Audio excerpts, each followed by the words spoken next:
Hey guys, I hope you are all having a great day today. I am sitting here in my house getting ready to answer some questions. So I realized it has been a minute since I have done a Q&A video. I asked for some questions over on my Instagram, and a big thank you to everyone who submitted some questions. Today's gonna be kind of a little bit of everything. I have some more personal, like life update questions, also a lot of Disney travel questions, everything. So sit back, relax, grab a coffee, grab a tea. We're just gonna have a nice kind of casual catch-up video today. But actually, before we dive into the video today, I want to give a big thank you to Eyewear for sponsoring today's video. I am very excited for this. Wait till you see these glasses. They are adorable. So I have a fun little unboxing to share with you guys before we dive into taking some questions. So I have recently discovered Eyewear, and they have very quickly become my favorite eyewear brand. And they have partnered with Disney to release the Mickey and Friends collection.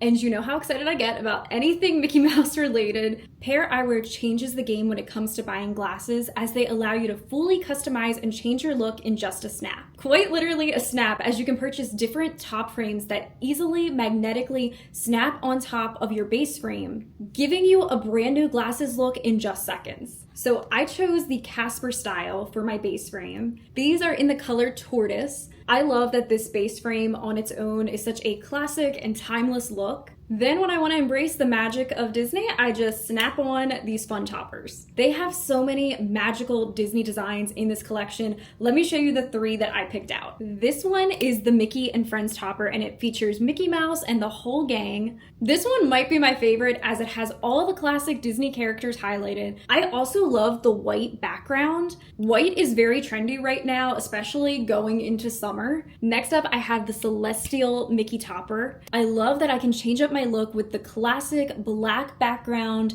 that this topper features, and the whimsical design with the stars. It truly just pops. I know that this one for sure is going to go with a lot of different outfits. And finally, I chose the Daisy Floral Garden topper. This blue tone makes a really fun statement and is also perfect for summer. And if you know me, you know that I am a big fan of the Disney ducks. So I love that this topper features my girl Daisy. I mean, look at how cute and sassy she is on this design. Yeah, I just love this.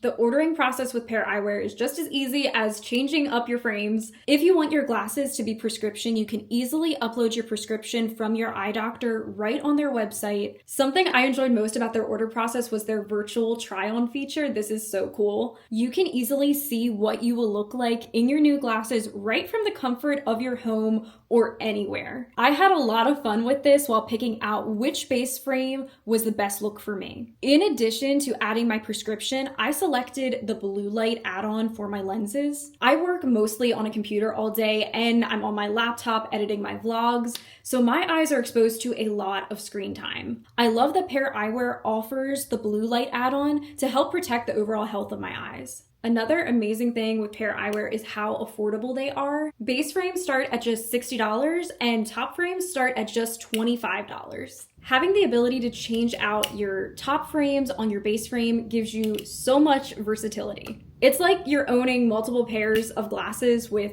just the one pair. You can use my discount code MAGICALMEG15 and click the link in the description box to get 15% off your first pair frame. I hope that you guys enjoy your Eyewear as much as I've been enjoying mine.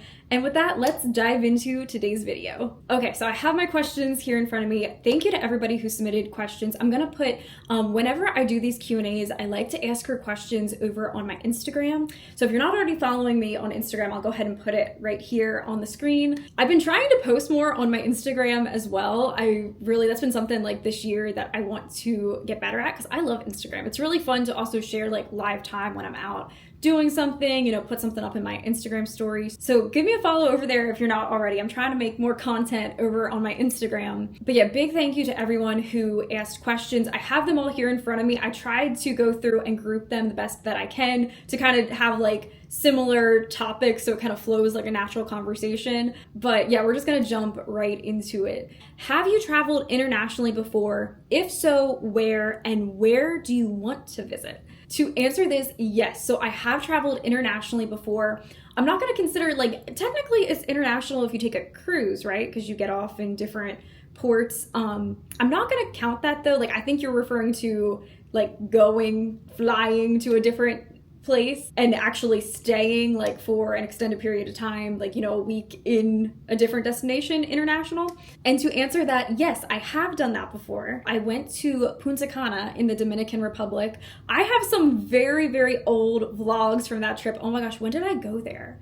That was like either 2018 or 2019. So I don't know the quality of those videos, but that's why I love YouTube, is just having things preserved. Like, I will go back and reference older things that I've done. It's just priceless to like have those memories saved and documented out there. So yes, I have, I've been to Punta Cana in the Dominican. I really enjoyed that trip. I got to see a couple different resorts and everything while I was over there. But yeah, that was my only like international trip that I've done, was to go there, aside from cruise ports that you're just kind of there, pop in and out for a day. But okay, to answer where would I want to visit internationally, I really want to get to Europe. And I have some people ask some more travel related questions down further. I'll get to that. But Europe has been on my list for so long. Specifically, I have so many British friends. It's really funny. I have always had the desire to visit England. I really want to get to the UK, specifically, England. I want to see London, but also I really just want to experience like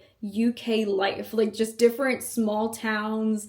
I have to go visit my friend Claire, a Clary Tale, who lives over in England. I really need a UK trip. So UK for sure, like that's like the first spot that I think of, like if I could go anywhere, that's where I really want to get to. Hopefully it happens soon. Next question, favorite Disney park? Epcot. It was really funny. At the end of last year, I had like created updated playlist on my channel, but I was trying to group together like Magic Kingdom, Epcot, Hollywood Studios, like each one of the parks. And it was like, I forget the exact numbers, but it was like, here was how many times I went to Epcot, and here's like some of the other parks. So this year I'm trying to change that, because I love all the parks. I truly do. But Epcot's just the one that there's always something new happening. It's the foodie park. I just love Epcot. And I will say my other one that I've always said is like, it's between Epcot and Animal Kingdom.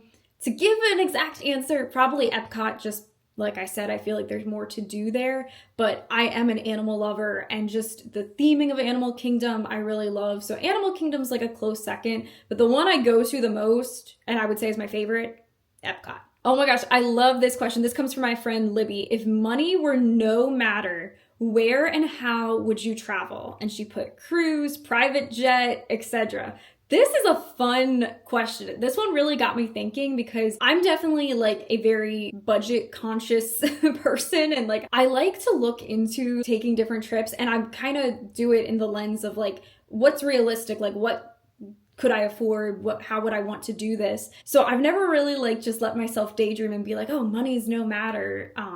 So let's do that right now. Let me tell you, if money were no matter, well, I want to do a European tour, basically. Then, like I had mentioned, I really want to get to the UK. So that would be the first stop. I want to go to England. I want to get over there. I'd be going on a private jet. If, money's no object, might as well. I want full comfort and luxury. Once I'm over there, I want to spend like maybe like 2 weeks in England. From there, I would take a private jet to France. I want to go to Paris. Specifically, I want to see Disneyland Paris, of course. But spend like another like week there. And then something that has really been on my mind is I want to see Italy. That's always been like a top destination for me that I would love to get to experience. I've recently seen a lot about doing like a cruise out of Italy and hitting like the whole Mediterranean, going to Greece and a bunch of those Mediterranean islands, different ports in Italy. That looks amazing. So yes, I would then want to go, I'll go from, take the private jet from Paris and go to Italy, explore Italy for like 2 weeks. Then from there, get on a Mediterranean cruise out of Italy, get to experience all those ports of call. And just money's no object. We're just going to go first class all the way. So dream destination, definitely Europe. That is like my biggest wish at the moment, is to get to Europe. Oh, this is a really good question. Have you ever thought about doing a podcast or even being a guest on another podcast? Yes, I have actually been a guest on a few different podcasts in the past, and they've always been so much fun to film. And yes, I have actually considered a lot doing a podcast. This is something I've talked about with my family. Like, I feel like my parents would be really good, like, guest stars to do a podcast with, and us all just kind of talk Disney, kind of similar to this style where you're just kind of sit down, more casual. You can really dive into more topics and thoughts. That would be a lot of fun. Yeah, it's something I have heavily considered. So leave me a comment below. Let me know, would that be something you would be interested in? Would you like to see a Magical Meg podcast? Let me know. Leave me comments below and maybe we will consider doing that. Next question. This comes from my friend Izzy. She said, what is still on your Disney bucket list? This is a really good question. Oh my gosh, there's so much. Like, there really is. That's the thing that I love so much about the parks and the resorts, is like there is endless things to do. Something specifically here at Walt Disney World that just, this is the first thing that popped into my mind when I read this, is the Wild Africa Trek over at Animal Kingdom. I was just there the other day riding Kilimanjaro Safari, and I was saying that to my friends. I'm like, this has been on my mind for so long that I've wanted to do that, and I have yet to do it. That's the trek that you go like over top of, you take that rope bridge over top of the crocodiles. You get to have like a special like lunch out on the savannah. I think you get to feed, is it the hippos or rhinos, something like that. Like, it's just like a personalized tour experience of Kilimanjaro Safari back there. As I mentioned earlier, animals are a huge passion of mine. Like, I love Animal Kingdom for that reason. So that just has always been on my mind. So that is still, yes, that is a huge Disney bucket list item that I want to accomplish. Next question, have you been to any Disney parks outside of the US? No, I have not. I've done the parks all here in the US. I've done, obviously, Walt Disney World. I've been to Disneyland a couple of times. I really want to get back out to Disneyland, but never international parks. But hopefully that will change. That is my goal. I think that's many Disney fans' goal, is to say that you've been to every single Disney park. Definitely a dream of mine, but no, I have not yet been to any outside of the US. Next question, kind of in this same topic, any plans to visit any Disney international parks? No, not at the moment. And then also on that topic, which Disney park is on your list to visit first outside of the US? This is a really good question. So the one, I'm gonna break it down into two categories. The one that I'm most excited for is Tokyo. Tokyo, just, oh my gosh, have you guys seen that Fantasy Springs that they've just made? That is like a whole other level of just Disney magic. Like, that is definitely the park that I am most excited to visit. The one that I'm thinking, though, realistically I'm gonna get to experience first is Paris. I think that most likely will be, like, never say never, I don't know what my plans are, but I think realistically Paris will be the one that I go to first, simply because, like I said, I really want to get to Europe. I would love to, within like the next year, go finally over to the UK, and then Paris is right there. It's very easy to kind of tack that on. So I think Paris will most likely be the first park that I go to. And I'm very excited to see Disneyland Paris because it does look amazing. Okay, moving right along. This one is more personal. I had this a few different times asked, are you currently dating anybody? The answer is no, I am single. I am definitely of the mindset that, like, when I do date, like, I will openly say, like, I have, since moving to Florida, you know, gone out on dates, and I will date, and it's, I am a very intentional dater, and, like, I am looking for something serious. Like, I want to find the Prince Charming, you know, the man who will be my future husband. So I am very intentional when it comes to dating. So yes, to answer your question, no, I'm not currently dating anybody. I am single. Moving along, this next question kind of relates, and this cracked me up. What happens if your future husband does not like Disney? Oh my God. Obviously, like, there's so many other attributes that I have to put first of what I'm looking for, but I don't know. I kind of feel like it's in a way a requirement, and that might sound silly, but Disney is a huge part of my life. I would say it's my biggest hobby, like, that is the parks and spending time in the parks. And so, you know, I'd love to find somebody to share that with. Like, I'm not gonna say that it's a deal breaker, but I don't know, I just, like, I actually said this to one of my friends, and they were like, I don't think I could see you with anybody that's not Disney. Like, it just, compatibility wise, like, I feel like they would have to enjoy it to some extent. They don't have to be like Disney crazed, but, you know, I think it's the same as like when you're trying to have compatible personalities of, like, Are you a homebody that wants to just relax at home, or are you somebody who likes to go out and travel and adventure? I feel like it's the same token. Like, you kind of want to have somebody that you enjoy doing the same type of things so that you can enjoy those things together. So I think the guy's gonna have to be Disney to some extent there. But you know what? Let me open that question up and say, any personal experience. Clearly, if you're watching my channel, I would say you're a Disney person. So is your spouse a Disney person as well? Did you convert them? Do they go along with it? Let me know. I'm very curious.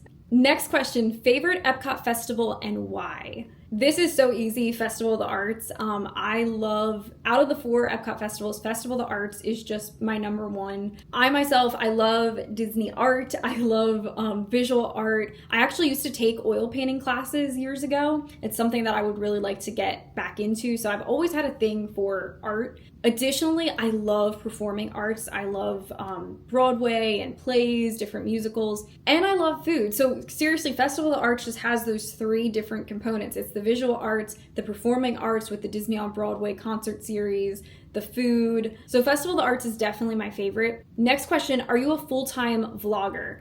No, I am not. I do have another full-time job. YouTube's like a good part-time job right now. You know, who knows if maybe that could change in the future. That would be a dream, but no, right now, YouTube is not my full-time job. So then on that note, the next question, you see, I did good. I was trying to keep these together to somewhat make sense.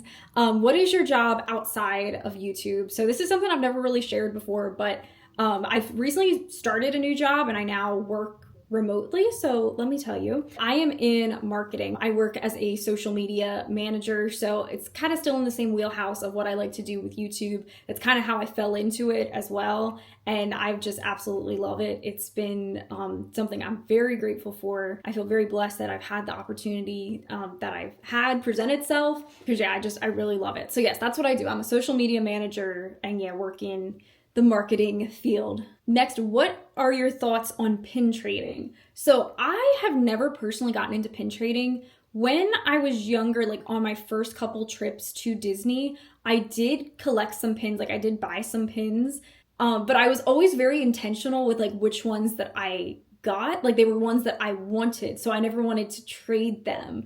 So I actually have a collection. I'll insert a little clip in here of the collection that I have. And now I think a lot of the ones that I have are considered like vintage because they're from like the early 2000s Disney. I would though get into it. I think if you want to get into it, you kind of have to just like buy some starter packs or pins that you're not really that attached to. So you have your traders. That would be kind of fun to do and kind of make that a series on the channel because I've been with friends of mine are into pin trading and I've been with them when they're trading their pins and it's so fun. Like I always then get into it and it's nice that like if you have a specific collection that you're trying to look for or certain characters that you collect, it makes it like a little scavenger hunt each time you see a pin board or a cast member with the pins. I think if I get into it, I would definitely like get into it. I just never have. I don't know why, but I'm not opposed.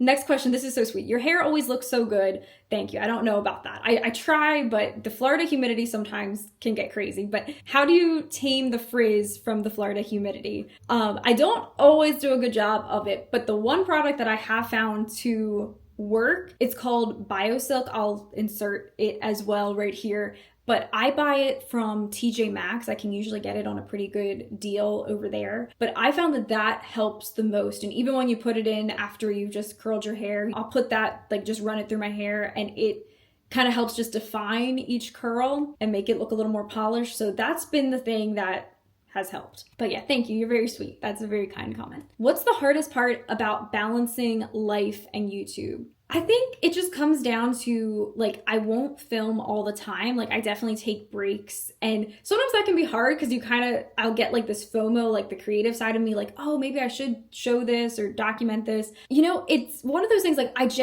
enjoy doing YouTube or else I wouldn't, you know? So like I like to do this. So that definitely helps. But with that being said, like I find a good balance of like I don't film all the time when I go to the parks. There's sometimes that if I'm just with friends or family and we just want to hang out and talk, like I won't always vlog when I'm in the parks. And that definitely I think helps me to have like a good balance to it and keeps it, you know, fresh and exciting. Then when I go back into the parks with the camera, I'm like ready to go again and excited to show what we're experiencing. So yeah, it's just about that balance. What else do you like to do besides theme parks and travel? I like to craft. I kind of mentioned earlier, I used to do oil painting. It's been a long time since I've done that, but I would love to get back into oil painting. I do just love crafting, like any type of like arts and craft project. I like to, you know, do some home DIYs, different things like that. I also love, I'm still getting back into it, but I love to golf.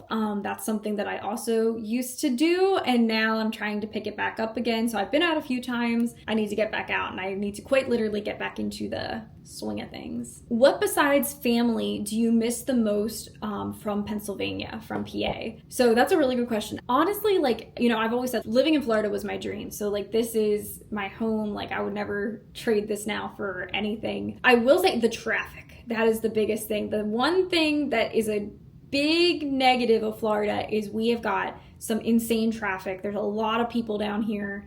So that was something when we went back to Pennsylvania, was just the driving around. We were like, oh my gosh, it's so nice. We have some roads here in Florida that like certain commutes will be 25 minutes, and then the same identical commute can be like an hour and a half, just depending on the time of day. And you really don't experience that ever, like up, at least where I grew up. So that's something that I greatly miss, the lack of traffic. Another Lancaster question, can you recommend a good hotel in Lancaster? So I don't really have personal experience with, like, every time that I've been there, I've been staying with family. Other than we have done a staycation at the Hotel Hershey up in Hershey. Again, that's not Lancaster County, but that's amazing. Like the Hershey hotels, incredible. Specifically Lancaster, I've heard a lot of good things about the Eden Resort. I've never personally stayed there, but I've been there before for like different conferences and things. It's very nice. There's also the one that's up very close to the Rockvale Outlets, like literally across from the Rockvale Outlets, the Steamboat Inn. It looks like a giant steamboat, so it's really fun theming. I've heard that's really good. Oh, and Kitchen Kettle, obviously. Never personally stayed there. I would love to do that at some point, do like a Kitchen Kettle stay. They do have, it's called the Inn at Kitchen Kettle, that you can actually stay in the village. I just did a whole video. You can check it out here on my channel from Kitchen Kettle. So yeah, those would be like my recommendations. So if you want specifically like a Lancaster County hotel.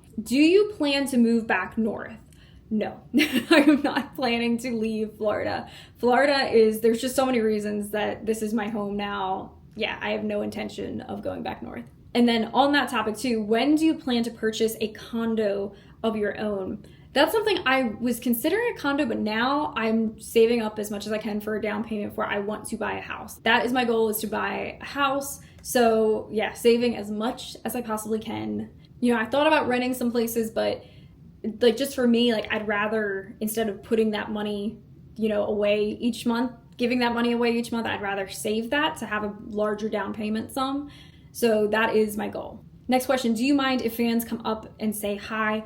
I absolutely love, if you ever see me in the park, like please come up and say hi to me. Like I love getting to meet people and have like real life conversations and connections. Like I've met some absolutely amazing people in this community. So, oh my gosh, yes, if you ever see me, like even if I look like I'm busy or doing something, just please come over and say hi. You can interrupt me, like absolutely come and say hi. Next question, favorite thing about Florida. So yes, this is why like I'm never leaving Florida. I love the weather is like one of the biggest things. I am not a winter person. I'm not a cold weather person.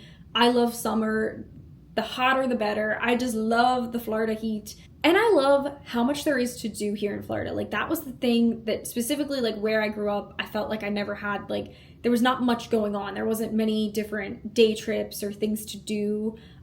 You know, we had a couple things, but after a while it gets like a little stale when you've been there for a long period of time. Whereas here, it's just, there's always something. Like sometimes it's almost like overwhelming. Like just, I was looking at events happening locally this weekend and there was like so many, and I'm like, oh my gosh, how do you decide like what you'd want to go prioritize or go do? Like there's just always something fun happening. You can so easily get to the beaches and just all the theme parks. There's always something to do. So yeah, I love Florida. I'm Florida for life now. This is a good question. If you could only have artwork from one Disney artist, who would it be? So I've shared before, I love Disney art. These are all actually Larry Dotson. He's one of my absolute favorites. But that being said, I also love David Doss. I had bought at the Festival of the Arts this past year. You would have seen that vlog when I bought a David Doss print. Oh my gosh, that is so hard. Like, I have a collection of, Larry Dotson and David Doss. They're like my two top artists. I can't just pick one. Like, they're both amazing. How do you keep things feeling new when you visit the parks so often? I think it really just comes down to there's always so much to do. Like, there really is. Like, I feel like I've lived here now 2.5 years, and I feel like I still have not done everything that I want to do. You can just always find different restaurants to eat at. Like, there's still so many restaurants I'm trying to check off my list at Disney. Just exploring the different resorts. Like, there's always something new. And then Disney comes out with new things. Like, we have the festivals always happening at Epcot. Tiana's just open. Like, this has been a very exciting, month at Disney. Communicore open. Like, there's been a lot of new things. So that keeps it interesting. But yeah, even without things changing, there's just always something different to discover here. There's endless things, it feels like. And I think even once you get all the way through the list of all the restaurants or everything, then it's like, oh, it's been a few years since we've been back to this one, so you can go and start kind of working through it again. So yeah, that's how it just always still feels fresh to me. And I genuinely just love being at the park. So yeah, it doesn't get old in that regard. Next question. Do you go to the parks every day? No, I do not go to the parks every day. I would say it really depends on the week. It depends on what's going on, what my work schedule looks like for my day job, what I need to be doing there. So I'd say maybe 3-4 times a week, sometimes more, sometimes less. Like, it really just depends on the week itself. But yeah, not every day. I'd say average 3-4 times. Oh, this is a really good question. What is your favorite thing about each Disney park? Okay, so just rapid fire. Magic Kingdom, it sounds so cliche, but you just go in and see the castle. It's the original. You just get that warm fuzzy feel. Like, I think that's the park that gives me the most Disney magic feel. Kind of a tangent, but the other night I was watching the fireworks, and I hadn't watched the fireworks in a while, and I kind of teared up because just standing in front of the castle with the fireworks, that is the moment that I'm like, oh my gosh, I live here. Like, I love this place so much. Like, this is home. That's the thing that takes my breath away. So yeah, probably just the fireworks and the classicness. Epcot, it's the festivals. It's the fact you have all the food and drinks and always something new changing over there. Hollywood Studios, it's the nostalgia. I just love the theming of that park, like how you have Hollywood Boulevard and that classic 1930s, 1940s vibe. Hollywood Studios is one of my favorite just walk around and stroll parks. And Animal Kingdom, it's the animals. That is the most obvious answer. For that one, I've already mentioned that in this video, how much I love animals. So just going there and doing the treks, Kilimanjaro Safari, that is just my favorite thing. Next question, I actually had 2 people ask this. What is your favorite quiet spot to relax at Disney to avoid the crowds and busy times? And yeah, also favorite shady spot to sit, work, stroll, or just take a break? So I'm a big fan of, I like to go to the resorts. So if I'm at Magic Kingdom for a long period, and I actually just did this the other day, that I then was meeting friends in the evening. So I had some time to kill. So I went to the Grand Floridian. You can easily from Magic Kingdom get on a boat or monorail, go to the Grand Floridian and just relaxed in their lobby. Over at Epcot, I like to go to the Epcot Resort. You can easily go through the International Gateway, entrance exit of Epcot, and go to the Yacht Club, Beach Club, Boardwalk. And there's just so many nice spots in there's that nice gazebo area at the boardwalk. They have really cool kind of swing benches that are on the beach too, over by Yacht and Beach Club. Just that's a very tranquil, calming area. So yeah, I'm a big fan of if you want a quiet moment, go out to a resort. That would probably be my recommendation. Or okay, I will say for somewhere in the parks, get on Living with the Land boat ride in Epcot. That's my go-to for a calm, tranquil ride. And at Magic Kingdom, it would be the People Mover. That's the equivalent. Okay, so here we go. This is now the last question. We're ending it on a good Disney question. Favorite Disney restaurant. This one I really have had to think about because it depends on my mood. It depends on just so many factors. It used to always be California Grill, but I have not been back to California Grill since they went to the prefix menu. But it used to always be the California Grill was my number one. Nowadays, I'm gonna say Grand Floridian Cafe. That's just the one that came to my mind. Like, I always love whatever I get there. I love the atmosphere of being able to go into the Grand Floridian. That's just my number one. I love Grand Floridian Cafe. Oh, and then here, I'll give you a restaurant that I really want to try that I have not tried yet. Narcoossee's. I have always wanted to try Narcoossee's there at the Grand Floridian. Never tried it yet. Oh, and if we're talking about special occasions, Victoria and Albert's. That's probably gonna be like once I'm like finally married, and that would be like a special, like, you know, newlywed like honeymoon thing to do. But yeah, Victoria and Albert's has always been like, isn't that every Disney fan's goal, is to eat there? Well, there we have it, guys. That was the Q&A video. Thank you all if you submitted a question. I really appreciate it, and just all your support. I really thank all of you for being here, and I just feel very grateful. Just all of your kind words and kindness that you've shown to me over the years and continued support. It means a lot to me and my family. So thank you so much from the bottom of my heart for being here. And yeah, so I'm gonna go ahead and wrap this video up here, but thank you guys for watching. And with that, make today magical. I will see you soon in the next video. Bye.